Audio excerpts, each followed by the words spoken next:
Toulon, une étape entre Palma de Majorque et Juan-les-Pins. Une tournée d'été, mais une tournée d'été pas comme les autres. Chez les Hallyday Vartan, on fête tout d'abord la fin du service militaire du bidasse le plus célèbre et l'anniversaire de Madame Hallyday. Sylvie, qu'est-ce qu'une tournée d'été? Une tournée d'été, c'est avant tout du travail, alors que les autres sont en vacances. Et puis une somme de fatigue quand même assez importante, puisque on chante tous les soirs dans une ville différente et souvent les villes sont très éloignées l'une de l'autre. On est obligé de prendre l'avion et le plus souvent, la plupart du temps, on roule en voiture. Alors on a 500 km à faire, les routes sont encombrées, on met 10 heures pour les faire, alors on arrive crevé, on chante le soir, on se couche à 2 heures, on repart le lendemain. Alors au bout d'un certain laps de temps, ça fait vraiment... Et quelles sont les deux chansons qui ont été les plus applaudies au cours de cet été? Quand tu es là, qui est une de mes nouvelles chansons. Oui. Et puis La plus belle pour aller danser, toujours. La plus belle pour aller danser. Je crois que vous faites aussi un gros succès avec une chanson que vous n'avez pas enregistrée. Oui, que oui, vous avez oui. empruntée à votre mari. Dans tes bras. Dites-moi où vous avez reçu l'accueil le plus chaleureux. Et puis dites-moi aussi en contrepartie quel est l'endroit où vous n'avez pas tellement envie de retourner. L'accueil le plus chaleureux, je crois que incontestablement, ça a été au Japon. Je dois dire que j'ai bénéficié du fait que j'avais une chanson qui a marché très fort là-bas et comme... Laquelle? La plus belle pour aller danser. La plus belle pour aller ouais, danser, toujours elle. Elle me suit partout. Et de ce fait, j'ai été connue et surtout avec le film Chercher l'idole où il y avait justement où je chantais cette chanson. Alors ça... Vous avez eu l'occasion d'écouter ou d'entendre quelques versions en japonais, non? Non, non, pas encore, non. Mais je vais enregistrer à la rentrée en japonais. Ah, vous enregistrez? Et c'est facile? Je ne sais pas. Tout ce que je sais dire en japonais, c'est allô. On dit ça mushmushi. Mushmushi? Oui. Et ne puis, coupez pas. Sayonara, enfin, les mots classiques. Et alors, parlons du second endroit, du second pays où vous n'avez pas tellement envie de retourner maintenant. Oh, franchement, il n'y a pas de pays vraiment où je n'aimerais pas retourner parce que d'abord j'aime beaucoup voyager et même, je veux dire, si on ne reçoit pas un accueil comparable par exemple à celui du Japon, c'est toujours bien de voyager, c'est compensé par beaucoup d'autres choses. Alors, Il est une question rituelle et elle est très conventionnelle, je dois dire, mais je veux quand même vous la poser. Quels sont vos projets de rentrée? Des disques, bien sûr, et puis essayer de faire un petit programme pour qu'on puisse se voir le plus souvent possible avec Johnny, ce qui est assez difficile puisque on fait le même métier, bien sûr. Et puis le Japon, encore au mois de janvier. À la guitare basse, Alain Legrand. En guitare soliste, vous le connaissez déjà. Il vient d'Angleterre, il a coupé ses cheveux. Mickey Jones en guitare soliste. À la batterie, l'artiste Tommy Brown. Maintenant, il s'agit d'un petit cas spécial. Il est malgache. Il joue du piano. Il est agrégé de philosophie, oui, oui. Et parfois, il donne même des leçons particulières. Ses moments de libre. Encore Tony Rina, piano.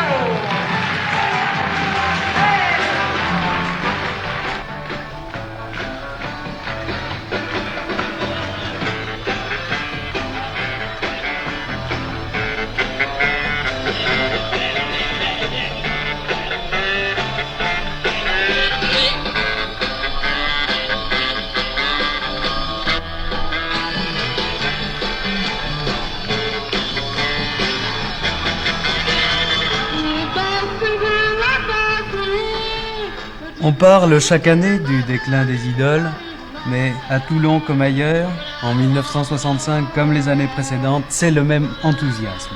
Le rythme est sur la scène, dans les coulisses, dans la salle, et chaque fois, pour un soir, c'est le déchaînement collectif.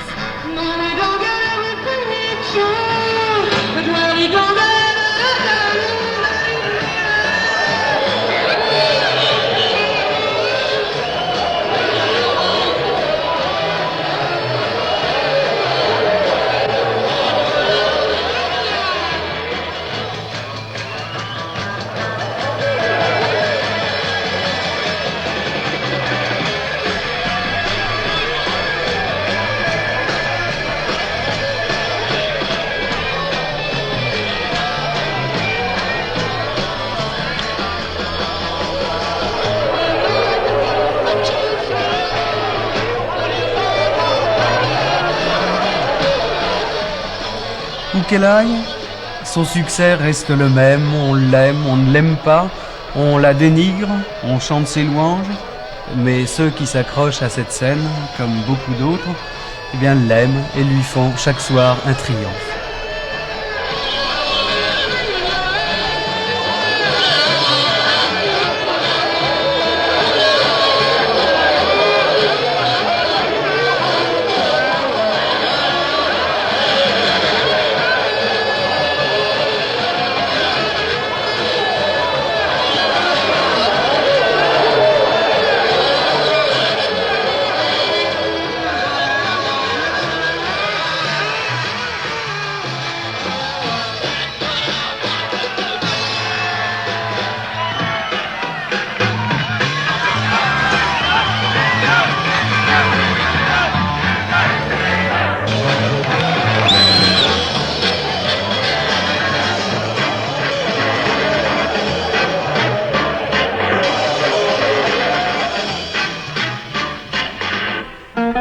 Autre triomphe des vacances, un film, une musique, une danse qui n'aura duré qu'un seul été, le sirtaki.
Et c'est à nouveau la foule, et ils sont là, ils sont tous là, jeunes, moins jeunes, pour rencontrer leur vedette préférée. Ce jour-là, Sheila devenait pour 1 heure l'animatrice d'une émission de Radio Côte d'Azur.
Oh, c'est toi que j'aime.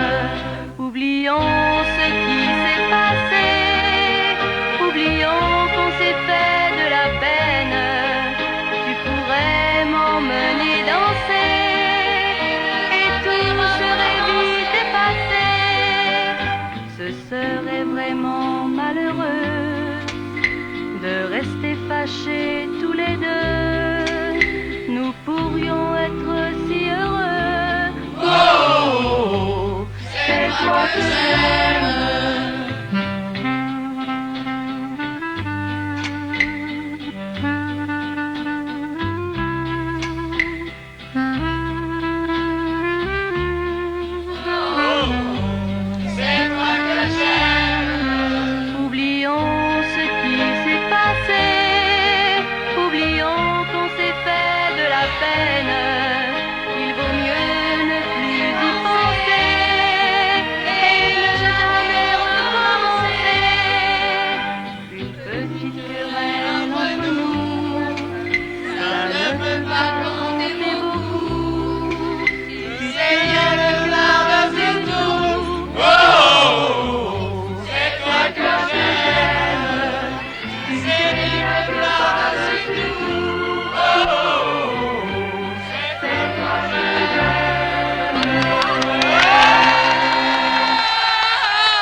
Et vous appelez ça des vacances? Non, c'est pas toujours comme ça. Ah. Non, en principe, je pars en bateau le matin vers 9h. Oui. Je nage, je fais de la plongée sous-marine. Et puis l'après-midi, je prends des bains de soleil sur la plage. Et puis le soir, vers 10h, je me couche. Vous pensez à déjeuner de temps à autre? Ah oui, bien sûr, c'est indispensable. Sheila, dites-moi, en 63, vous avez eu Sheila. En 64, l'école est finie, première surprise partie, le temps des vacances. Attendez, qu'est-ce que je pourrais vous citer d'autre encore? Et les copains. Et puis en 65, vous avez C'est toi que j'aime. Vous faites une collection de succès, comme les autres collectionnent les timbres ou les boîtes d'allumettes. Vous ne m'avez pas une idée précise de ce que vous allez enregistrer en 66 et de ce qui sera votre succès à la rentrée, non? Ah non, pour le moment, j'ai aucune idée parce que comme je suis en vacances, je m'en occupe pas du tout. Et puis, je vais m'occuper de ça à la rentrée, très sérieusement. Vous défiez toutes les lois établies au music hall, c'est-à-dire que vous enregistrez des chansons qu'on entend à longueur de journée sur les ondes. Vous êtes une des vedettes les plus sollicitées, les directeurs de salles vous réclament, on vous offre beaucoup d'argent pour faire une tournée. Vous n'en faites pas, pourquoi? Bien, je vais vous le dire, c'est pour des raisons personnelles. Vous allez faire une rentrée à Paris, Sheila? Oui. Quand? Ah, très bientôt.